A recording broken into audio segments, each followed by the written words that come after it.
आपके मेहनत का पैसा सरकार वेस्ट करती है, आपके टैक्स का पैसा नेता लोग कहाँ उड़ाते हैं। इतने सारे अमीर लोग होने के बावजूद भारत में इतनी गरीबी क्यों है? इस सज्जन को क्या तकलीफ है भाई? आई एम श्योर कि कभी ना कभी ये सारे सवाल आपके दिमाग में आए ही होंगे। लेकिन आज एक ऐसा दिन है जहां देश का हर एक इंसान इन सारे सवालों के जवाब दे सकता है, सिर्फ एक डॉक्यूमेंट पढ़कर। ये है भारत का बजट। ये हमारी इकोनॉमी के लिए साल का सबसे इंपॉर्टेंट दिन होता है, लेकिन हम में से कई लोगों को बजट कॉम्प्लिकेटेड लगता है क्योंकि हमें तो स्कूल में ये सिखाया ही नहीं। चलिए आज बजट को आसान बनाते हैं, समझते हैं कि भारत का बजट बनता कैसे है और इससे हमें क्या फर्क पड़ता है। अगर आपको इस वीडियो से कुछ नया सीखने मिलता है तो इसे अपने दोस्तों के साथ शेयर कीजिए। वीडियो शुरू होने से पहले एक बात, आप में से सिर्फ 30% लोगों ने चैनल को सब्सक्राइब किया है। अगर आपको हमारा काम अच्छा लगता है तो प्लीज वो सब्सक्राइब बटन प्रेस कीजिए। ये आपके लिए तो फ्री है, लेकिन इससे हमारी बहुत हेल्प होती है। चैप्टर 1, बजट बनता कैसे है। बेसिकली बजट में 3 पॉइंट्स होता है। भारत कितना पैसा कमाने वाला है, भारत कितना पैसा स्पेंड करने वाला है, और आने वाले साल में यानी अप्रैल 2023 से लेकर मार्च 2024 तक हमारा फोकस कहां होने वाला है। भारत को बेहतर करने के लिए हम क्या करने वाले हैं। जस्ट इन 3 पॉइंट्स को याद रखिए, इनका एक्सप्लेनेशन हम बाद में देंगे। ये सवाल लगते सिंपल है, लेकिन इनके जवाब प्रिपेयर करने के लिए 6 महीने लगते हैं। इस साल के बजट का काम पिछले साल के अगस्त में ही शुरू हो गया था। सबसे पहले फाइनेंस मिनिस्ट्री एक सर्कुलर निकालती है और बाकी सारे मिनिस्ट्रीज को एक एस्टिमेट देने के लिए कहती है कि आने वाले साल में आपको कितने पैसे लगेंगे। ये सारी मिनिस्ट्रीज अप्रैल से लेकर अगस्त तक अपने खर्चे देखती है, उसमें आने वाले साल में होने वाले एक्स्ट्रा प्रोजेक्ट्स को लगने वाले पैसे ऐड कर दी हैं और ये एस्टिमेट फाइनेंस मिनिस्ट्री को भेजते हैं। फाइनेंस मिनिस्ट्री भी एक एस्टिमेट निकालती है कि अगले साल में जीडीपी कितना ग्रो होना चाहिए। फिर ये 2 फिगर्स टॉप ऑफिशियल्स तक पहुंचते हैं और अप्रूवल मिलने के बाद बजट बनाने का काम शुरू होता है। वैसे देखा जाए तो ये प्रोसेस 1 महीने में भी निपटाई जा सकती है, लेकिन हमारी फाइनेंस मिनिस्ट्री अलग अलग स्टेक होल्डर्स को कंसल्ट करती है, जैसे कि businesses, trade bodies, farmer unions etcetera. वो उनके सजेशंस कंसिडर करते हैं और फिर ही फाइनल बजट बनता है। सबसे एंड में फाइनेंस मिनिस्टर और प्राइम मिनिस्टर डिस्कस करके एक फाइनल बजट बनाते हैं और ये बजट डॉक्यूमेंट फाइनल होने के बाद हलवा बनाते हैं, literally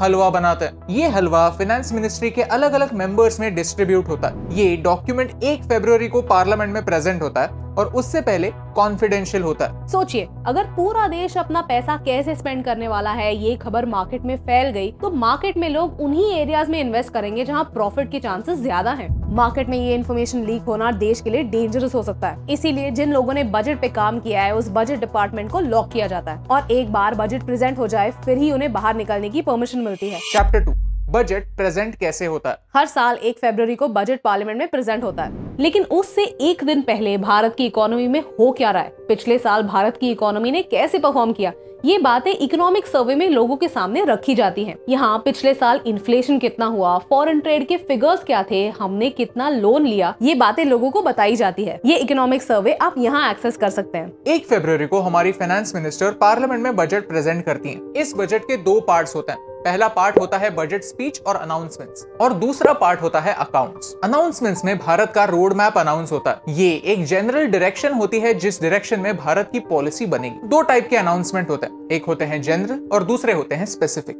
for example, last year Bharat ने सारे गांव में ब्रॉडबैंड इंटरनेट कनेक्शन डालने का वादा किया था। भारत नेट प्रोजेक्ट के थ्रू ब्रॉडबैंड केबल्स बिछाने का काम शुरू हो चुका है और भारत चाहता है कि 2025 तक हर गांव में ब्रॉडबैंड इंटरनेट पहुंच जाए। भारत सोलर पावर में एक लीडर बनना चाहता है और 2030 तक 280 गीगावाट एनर्जी सोलर एनर्जी से बनाना चाहता है। इसके लिए भारत ने 19,500 करोड़ रुपीस लास्ट ईयर के बजट में एडिशनली अलॉट किए। बजट प्रेजेंटेशन के दूसरे पार्ट में हम अकाउंट्स की बात करते हैं और यही वो हिस्सा होता है जिस पर हम सबकी नजर होती है। क्या टैक्सेस कम हुए, क्या हमें टैक्सेस बचाने के और तरीके मिले, ये सारे डिटेल्स फाइनेंस मिनिस्टर के स्पीच में होते हैं। चैप्टर 1 में हमने 2 काफी इंपॉर्टेंट सवाल पूछे थे कि भारत कितना पैसा कमाने वाला है और भारत कितना पैसा स्पेंड करने वाला है। इन 2 सवालों का इम्पैक्ट आप पर और मुझ पर होता है क्योंकि इन्हीं के वजह से हमारे टैक्सेस बनते हैं। अकाउंट्स में हमारे इन्हीं सवालों पर बेस्ड 3 डॉक्यूमेंट्स बनते हैं, receive budget, expenditure budget, demands for grants of central government.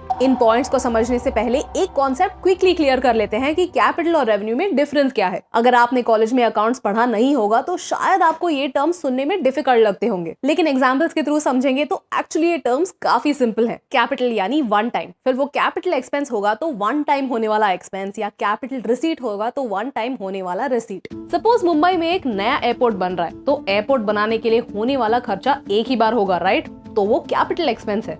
Similarly अगर हम जैसे पाकिस्तान IMF से बेल आउट ले रहा है वैसे लोन लेते हैं तो वो लोन एक ही बार आएगा। ऐसा तो नहीं होगा ना कि हर साल लोन आते ही जा रहा है। तो ये कैपिटल रिसीट है। इसी का ऑपोजिट है रेवेन्यू। रेवेन्यू यानी रेकरिंग। इलेक्ट्रिसिटी बिल हर महीने भरना पड़ता है। पिछले महीने का बिल भरा, फिर भी इस महीने का एक नया बिल आने वाला है। वैसे ही गवर्नमेंट के वो सारे एक्सपेंसेस जो एक रेकरिंग बेसिस पे होने वाले हैं वो रेवेन्यू एक्सपेंसेस होते हैं। इसका सबसे अच्छा एग्जांपल है सैलरीज। सिमिलरली हर साल सरकार टैक्सेस के दौर पर पैसे कमाती है। ये उनके लिए एक रेकरिंग इनकम है, यानी ये है रेवेन्यू रिसीट्स। अब ये बात आपको क्लियर हो गई। अब वापस आते हैं उन 3 पॉइंट्स पर। Receive budget, expenditure budget, demands for grants of central government. Receive budget में एक पूरी की पूरी लिस्ट निकलती है कि आने वाले साल में देश को कितना पैसा कहां से आना चाहिए। इसमें इनकम टैक्स, GST और कस्टम्स ड्यूटी, फीस और पेनल्टीज और लोन्स और ग्रांट्स शामिल होते हैं। अब 1 सेकंड वीडियो पॉज कीजिए और खुद को पूछिए कि इन चारों में से कैपिटल रिसीट्स कौन से हैं और रेवेन्यू रिसीट्स कौन से। पहले 3 रेवेन्यू रिसीट्स हैं और लास्ट वाली कैपिटल रिसीट्स। सेकंड पॉइंट है एक्सपेंडिचर बजट, जहां फाइनेंशियल ईयर 2023-24 में पैसा कहां खर्च होने वाला है इसका प्लान प्रेजेंट होता है। ये आप यहाँ पर एक्सेस कर सकते हैं। थर्ड पॉइंट में ये प्रेजेंट होता है कि किस मिनिस्ट्री ने किस काम के लिए कितने पैसे मांगे। Ministry of consumer affairs, food and public distribution गरीबों को 1 या 2 रुपए में अनाज डिस्ट्रीब्यूट करती है। अब ये अनाज MSP पे खरीदा जाता है और डिस्ट्रीब्यूट सिर्फ 1 या 2 रुपए में होता है, यानी टैक्स पेयर्स का पैसा 2 बार खर्च होता है। अगले साल में गवर्नमेंट 80 करोड़ लोगों को फ्री में अनाज देगी। इस मिनिस्ट्री ने इस साल 2,30,000 करोड़ मांगे और उन्हें 2,05,000 करोड़ एलोकेट हुए। देखो बॉस, भारत में पैसे लिमिटेड होते हैं तो हर मिनिस्ट्री में एक कंपटीशन रहती है कि कितना पैसा कहां एलोकेट होना चाहिए। अब आपने समझा कि बजट होता क्या है। इस बजट के सारे टैक्स वाले अनाउंसमेंट से फाइनेंस बिल बनता है और ये बिल पार्लियामेंट में पास होने पर एक एक्ट बनता है। सरकार पार्लियामेंट के परमिशन के बगैर आपका पैसा यूज नहीं कर सकती। सरकार को पार्लियामेंट का अप्रूवल लगता है जो उन्हें अप्रोप्रिएशन बिल के थ्रू मिलता है। इस बिल से पैसे हर एक मिनिस्ट्री को दिए जाते हैं। चैप्टर 3, बजट इंपॉर्टेंट क्यों है? हम हमेशा सोचते हैं कि अरे मैं तो टैक्स पे करता हूँ, इनकम टैक्स भी पे करता हूँ और GST भी, तो इस पैसे का होता क्या है? अच्छी सड़कें क्यों नहीं बनती? प्रॉब्लम्स फिक्स क्यों नहीं होते? ये समझने के लिए बजट एक एक्सीलेंट सोर्स होता है, क्योंकि इससे हमें पता चलता है कि सबसे ज्यादा पैसा कहाँ खर्च हो रहा है। भारत एक डेफिसिट बजट बनाता है, यानी हमारे एक्सपेंसेस हमारे इनकम से ज्यादा है और ये गैप सरकार लोन लेकर फिल करती है और इस लोन पर हर साल हमें इंटरेस्ट पे करना पड़ता है। यानी इतना सारा टैक्स देने के बाद भी भारत के पास जितना चाहिए उतना पैसा नहीं होता। चैप्टर 4, हमारा पैसा जाता कहाँ है? चलिए हमारे बजट को जरा गौर से देखते हैं और समझते हैं कि हमारी मेहनत का पैसा जाता कहाँ है। चलिए यूनियन बजट के अकाउंट्स देखते हैं, रिसीट बजट देखते हैं, यानी अगले 1 साल में हम कितने पैसे कमाएंगे। As per the receipt budget हम टैक्सेस के थ्रू ₹33 लाख करोड़ कमाएंगे। इसमें से 10 लाख करोड़ स्टेट्स में डिस्ट्रीब्यूट होंगे ताकि स्टेट्स अपने अलग अलग प्रोजेक्ट्स कर पाए। कुल मिलाकर सेंटर के पास टैक्स रेवेन्यूज ₹23.3 लाख करोड़ आएंगे, ऐसा केंद्र सरकार एस्टिमेट करती है। Non tax revenues 3 lakh crore है। सो इन टोटल ₹26 लाख करोड़ हम खर्च कर सकते हैं। अब बजट में निर्मला मैम ने कहा कि हमारे एक्सपेंसेस 45 लाख करोड़ होंगे। इतना तो रेवेन्यू हमारे पास है नहीं, तो जो बच जाता है यानी 19 लाख करोड़ हम बोरो करेंगे। अब एक्सपेंडिचर बजट की ओर ध्यान देते हैं। सबसे highest allocation ministry of finance को है और इसमें से इंटरेस्ट पेमेंट ऑन लोन्स काफी हाई फिगर है ऑफ ₹10,79,000 करोड़। सेकंड नंबर पर आता है ministry of defence with ₹5,93,000 crore. इसमें आर्मी, नेवी, एयरफोर्स तीनों इंक्लूडेड है। यहाँ पर कैपिटल आउटले मतलब weapon upgrades, new equipment etcetera होता है। एंड अगर आप गौर करें तो एक सिग्निफिकेंट अमाउंट हम डिफेंस पेंशन्स के थ्रू देते हैं। Next is ministry of consumer affairs and public distribution, जो MSP पे फूड ग्रेन्स प्रोक्योर करके पब्लिक डिस्ट्रीब्यूशन में देती है। एक और इम्पोर्टेंट मिनिस्ट्री है मिनिस्ट्री ऑफ फर्टिलाइजर्स, क्योंकि हम फर्टिलाइजर पर भी सब्सिडी देते हैं, जो इस मिनिस्ट्री के ₹1,75,000 करोड़ में रिफ्लेक्ट होता है। होम मिनिस्ट्री की तरफ ध्यान देते हैं। इसके अंडर सारे यूनियन टेरिटरीज एंड पुलिस आते हैं, तो आप देख सकते हैं कि हर UT के लिए एक अमाउंट सैंक्शन किया गया है। इस बजट में 2 मिनिस्ट्रीज को काफी हाई एलोकेशन मिली, वो है रेलवेज एंड रोडवेज। दोनों को कैपिटल एक्सपेंडिचर के लिए हाई एलोकेशन मिला।